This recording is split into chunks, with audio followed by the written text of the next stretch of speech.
तमाम सीटों पर अब तक नतीजे सामने आ चुके हैं, जबकि अब कई सीटों पर जहां पर कांटे का मुकाबला देखने को मिल रहा था, अब वहां पर जो रुझान सामने आ रहे थे वो अब नतीजों में तब्दील होते दिखाई दे रहे हैं। तारापुर सरवन में कड़ा मुकाबला जारी है, जहां पर बीजेपी कैंडिडेट और निर्दलीय उम्मीदवार के बीच में जबरदस्त टक्कर देखने को मिल रही है। हालांकि महेश आनंद सावंत महज 112 वोटों के अंतर से आगे चल रहे हैं। निर्दलीय प्रत्याशी अजय प्रभुगावकर नेक टू नेक टक्कर देखने को मिल रही है। हालांकि अगले राउंड में रुझान बदलने की संभावना भी व्यक्त की जा रही है, क्योंकि जो लीड का अंतर है वो बहुत ज़्यादा नहीं है। महज 112 वोटों के अंतर से वो बढ़त बनाते दिखाई दे रहे हैं। तारापुर सरवन, जो कि प्रदेश के मुख्यमंत्री डॉक्टर प्रमोद सावंत के प्रभाव वाला क्षेत्र माना जाता है, गढ़ के तौर पर देखा जाता है, और इस सीट पर सभी की निगाह। यहाँ तो पल पल की तस्वीरें हम लगातार अपने दर्शकों तक पहुंचा रहे हैं कि कहां पर क्या कुछ स्थिति इस वक्त देखने को मिल रही है, और जो नतीजे सामने आ रहे हैं ये क्या संकेत दे रहे हैं, खासतौर पर आने वाले 2027 विधानसभा चुनाव को लेकर। मेरे साथ editor in chief Sandeep Kerkar ji जुड़ गए हैं। संदीप जी, जो तस्वीर इस वक्त देखने को मिल रही है ये क्या इशारा है 2027 के लिए? अगर आप देखोगे तो 2027 के लिए ये जो जितने एमएलए थे उन्होंने पूरी ताकत अपनी लगाई है। As per the MLA results मिल रहे हैं, जिस कॉन्स्टिट्यूएंसी में जो एमएलए है उनके जो सपोर्टर्स है वैसे ही रिजल्ट्स मिल रहे हैं। कांग्रेस कॉन्स्टिट्यूएंसी में कांग्रेस के एमएलए ने लगाया, जैसे अपोजिशन लीडर के गिरदोलिम, वहाँ पे 2306 वोटों से कांग्रेस का कैंडिडेट आया है। तो ये कांग्रेस का एमएलए है, कांग्रेस की वहाँ पे सत्ता है अभी। इसी तरीके से हर जगह पे अगर स्पेसिफिक अगर हम देखें तो हरमल एक शॉकिंग था। हरमल जहाँ जीत एमजीपी और बीजेपी साथ में आके भी वहाँ से इंडिपेंडेंट को लीड मिली वहाँ से, और लेकिन बाकी सब जगहों पे अगर आप देखोगे तो जहाँ एमएलए है वहाँ उनके सीटें आ चुके हैं। बिल्कुल, जो आप ये जानकारी दे रहे हैं कि जो प्रतिष्ठा एक तरह से कहा जाए कि जिस इलाके में जो भी वहाँ का विधायक है उसकी प्रतिष्ठा दांव पर लगी थी, और ये कहा जा रहा था कि भाई ये तो 2027 के पहले का सेमीफाइनल है। क्या ये माना जाए कि बीजेपी ने जो पूरी रणनीति के साथ अपनी ताकत लगाई है ये उसका नतीजा दिखाई दे रहा है, जो अब रिजल्ट धीरे धीरे सामने आ रहा है? और विपक्ष का बिखराव, इसको आप किस तरह से देख रहे हैं 2027 के लिहाज से भी? तो डेफिनेटली विपक्ष जो साथ में नहीं थे उसका इम्पैक्ट दिख रहा है, लेकिन मुझे लगता है कि ये अच्छा उनके लिए भी था, क्योंकि ये जैसे सेमीफाइनल बोल रहे हैं सब लोग कि झड़पी इलेक्शन इज द सेमीफाइनल 2027 के लिए। तो उस हिसाब से अगर हम देखते हैं तो बीजेपी ने जहां बीजेपी कैंडिडेट है, जैसे हम देख रहे हैं कि very neck to neck Karapur Sarvan इलाका, जो अभी हमने बोला कारापुर सरवन, जहां सीएम भी जुड़े हैं, और उस तरफ से चंद्रकांत शेट्टी जो अपने कॉन्स्टिट्यूएंसी से उन्होंने जो जीत के अपना कैंडिडेट लाया है, अभी लाटमबार से विनिंग कैंडिडेट बीजेपी के है।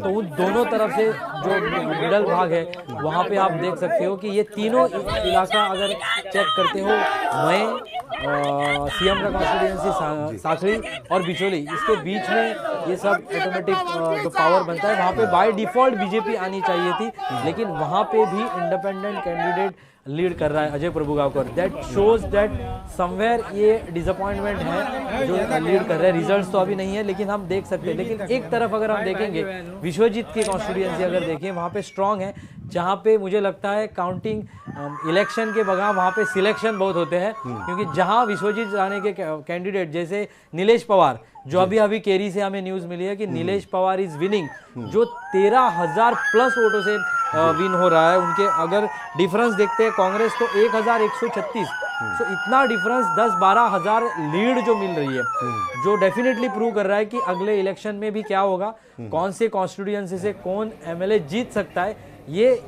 उनके ताकत से हमें अंदाजा डेफिनेटली मिल रहा है। साउथ गोवा के प्रदर्शन को किस तरह से आप देख रहे हैं साउथ गोवा बीजेपी के लिहाज से? जी, साउथ गोवा में भी डेफिनेटली बीजेपी, जहां बीजेपी का ऑलरेडी था, जैसे आप विलास सतरकर को अगर आप देखते हो, विलास तुयगर को जो नावेली से है, और उनकी कॉन्स्टिट्यूएंसी धवरली जो पहला कांग्रेस का विनिंग कैंडिडेट वहां से ही निकला। तो बीजेपी का जो बेस था वो बेस दिख रहा है कि नीचे जा रहा है। हालांकि उसके वहां दिगंबर कामत जो पहले कांग्रेस में थे और कांग्रेस के एक्स चीफ मिनिस्टर भी थे, वो अभी बीजेपी में आए हैं। उनके बाद क्या उनकी नेगेटिविटी वहां गई है, क्योंकि वो अगर कैंडिडेट वहां है, वो वहां पे कॉन्टेस्ट भी करते हैं, तो वहां पे बीजेपी आना चाहिए थी। हालांकि वहां कांग्रेस है, अगर कांग्रेस और गोवा फॉरवर्ड का जो अलायंस है और विजय सरदेसाई का कॉन्स्टिट्यूएंसी जो फातोड़ा है वो भी उसको बहुत क्लोज बाय है। सो जैसे विजय सरदेसाई का इम्पैक्ट वहां दिख रहा है, तो ये सब चीजें बयान करती है कि कहाँ BJP is taking very less. अगर हम एक्सट्रीम साउथ में जाओगे तो डेफिनेटली जहाँ जैसे हम देखते हैं कि सुभाष फरदेसाई सांगे कैपे नीलेश काबराल के कैंडिडेट वहां पे उन्होंने अच्छे तरह से किया है, लेकिन फिर भी Canacona is again a tough candidate because वहां पे रमेश तवड़कर, बाबू गवड़ेकर दोनों ने वहां पे अपना स्ट्रॉन्ग कैंडिडेट डाला था, फिर भी वहां पे लीड कांग्रेस के पास, गोवा फॉरवर्ड अलायंस के पास गई है। तो अगर आप देखते हो तो एक्सट्रीम साउथ में अगर जाओगे तो बीजेपी का इम्पैक्ट है, लेकिन मेन जो साउथ जैसे मैंने बोला था जहां जहां उनके एमएलएस है, अभी देखना है कि आम आदमी पार्टी जो वेली कॉन्स्टिट्यूएंसी और आम आदमी पार्टी बानौली कॉन्स्टिट्यूएंसी, ये दो कॉन्स्टिट्यूएंसी के रिजल्ट्स अभी आने बाकी है। लेकिन अभी जो दूसरी कॉन्स्टिट्यूएंसी है कोलवाड़े, जो नॉर्थ में अगर हम आते हैं तो कोलवाड़े में अपना थीवी कॉन्स्टिट्यूएंसी है जहाँ पे नीलकंठ अभी मिनिस्टर भी है, उनके कॉन्स्टिट्यूएंसी में किरण कांदोलकर की wife Kavita Kandolkar is leading. So that shows again the impact of the candidate, क्योंकि किरण कांदोलकर लास्ट 5 साल से एमएलए भी नहीं है, लेकिन उनका इम्पैक्ट है। उन्होंने अपनी गलती भी बोली, हमने जब उनका इंटरव्यू किया तभी बोले कि वो मैं टीएमसी में नहीं जाना चाहिए था, I would have stood independent या मैं पार्टी से था, लेकिन वो जब पहले कॉन्टेस्ट किया था तब वो बीजेपी में थे। और कविता कांदोलकर इज लीडिंग ऑलमोस्ट, और ओपनली इसको गोवा फॉरवर्ड ने सपोर्ट भी किया था। और किरण कांदोलकर विजय सरदेसाई से बहुत पहले से जुड़े हैं, सो मे भी किरण कांदोलकर अगले इलेक्शन में गोवा फॉरवर्ड से वहां से कॉन्टेस्ट कर सकते हैं। तो ये कैंडिडेट ओरिएंटेड हुआ है, मतलब एवरी कॉन्स्टिट्यूएंसी, मतलब पार्टियों का प्रभाव कम है। आप ये कह रहे हैं कि स्थानीय चुनाव है तो यहाँ पर कैंडिडेट के ऊपर निर्भर करता है कि आपका कैंडिडेट कौन है। डेफिनेटली, तो यहाँ पे कैंडिडेट और फेस कौन है उसके ऊपर डिपेंड करते हैं। हालांकि मनोज परब भी थीवी से कॉन्टेस्ट किया था उन्होंने, जो आरजेपी के फेस है, लेकिन उनके वहां पे लीड नहीं है, वहां पे किरण का ना बीजेपी ना आरजी, तो वहां पे लोगों ने चुना इंडिपेंडेंट। तो पार्टी बेस आप कहां करते हो, मतलब ये तो कैंडिडेट बेस्ड इलेक्शन हो चुका। अगर जैसे मनोज परब की आपने बात की है, अगर कांग्रेस और गोवा फॉरवर्ड के साथ गठबंधन में होते तो क्या तस्वीर बदल सकती थी वहां पर? फिर भी कॉन्स्टिट्यूएंसी वाइज ये अलग है, Thivim constituency may not be there, और कोई कॉन्स्टिट्यूएंसी आप बोल सकते हो, लेकिन किरण कांदोलकर की जो कॉन्स्टिट्यूएंसी है, उनकी कॉन्स्टिट्यूएंसी उन्होंने अपना बेस बनाया। उन्होंने आल्दोना कॉन्स्टिट्यूएंसी में लास्ट टाइम कॉन्टेस्ट किया था और अपने वाइफ को यहाँ पे रखा था, तो वहां पे उनको लगा कि अभी मुझे लगता है उनकी स्ट्रेटेजी होगी कि जेडपी वाइफ और एमएलए के लिए वो खुद लड़ेंगे। तो ये एक अलग तरीका है कॉन्स्टिट्यूएंसी का, उसका इन्फ्लुएंस आप नहीं बोल सकते हो कि पार्टी अगर अलायंस में भी होती तो पार्टी के अलावा किरण कांदोलकर एज अ फेस लोग उन पे जाते। तो केरी एक तरह का, सुकुर में अगर आप जा रहे हो तो सुकुर में फर्स्ट राउंड के बाद बीजेपी इज लीडिंग 4984 4984 वोट से वहां पे सुकुर में बीजेपी इज लीडिंग। लेकिन उसके बाद अगर आप देखते हो तो सीधा 620 मतलब 2900 वोट से बीजेपी लीड करे। अभी सुकुर का इलाका अगेन कनेक्टिंग टू पर्रा, तो माइकल लोबो और रोहन खौटे जो दोनों स्ट्रॉन्ग लीडर्स हैं अपने अपने कॉन्स्टिट्यूएंसी में, और दोनों जब बीजेपी में है तो बाय डिफॉल्ट ये तो लीड मिलनी ही चाहिए। तो मैं बार बार यही बोलने की कोशिश कर रहा हूँ, जो लीडर है या जो फेस है वो लीडर के पीछे क्राउड है। वो लीडर अगर कल बीजेपी में जा रहा है तो बीजेपी, वो लीडर अगर कांग्रेस में जा रहा है तो कांग्रेस।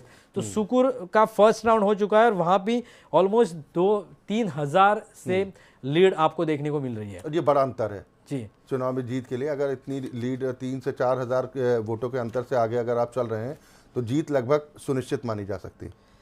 डेफिनेटली। अभी अगर आप ओवरऑल देखोगे तो नीलेश पवार केरी से है, वो BJP, Sunil Gawas from सांकवाड़े BJP winning candidate की बात कर रहा हूं मैं, गणपत नाइक फ्रॉम कुल्ले, गिरदोड़ा संजय वेड़ीम कांग्रेस जो यूरी आलिमाओं की कॉन्स्टिट्यूएंसी है, सुमित्रा पागी खोला फिर कांग्रेस, फिर एनएनसिया from Raya, independent from Arambol. ये बहुत चौंकाने वाली बात है कि राधिका पालेकर आरामबोल से इंडिपेंडेंट जीती है, लेकिन इसका ये अलार्म बज रहा है बीजेपी के लिए और एमजीपी के लिए भी, क्योंकि ये मांद्रे कॉन्स्टिट्यूएंसी है जहां पहले से एमजीपी का गढ़ है। जो एमजीपी पेडने और मांद्रे कॉन्स्टिट्यूएंसी से हर बार जीत के आती है, वहां पे इंडिपेंडेंट कैंडिडेट को लोगों ने एक्सेप्ट किया। मतलब लोग बीजेपी और एमजीपी को वहां एक्सेप्ट नहीं कर रहे, हालांकि कांग्रेस को भी वहां पे नहीं एक्सेप्ट कर रहे। तो ये राधिका पालेकर की विनिबिलिटी है। उसके बाद हम आगे जाते हैं, शिवोली कॉन्स्टिट्यूएंसी महेश्वर गांवकर बीजेपी है,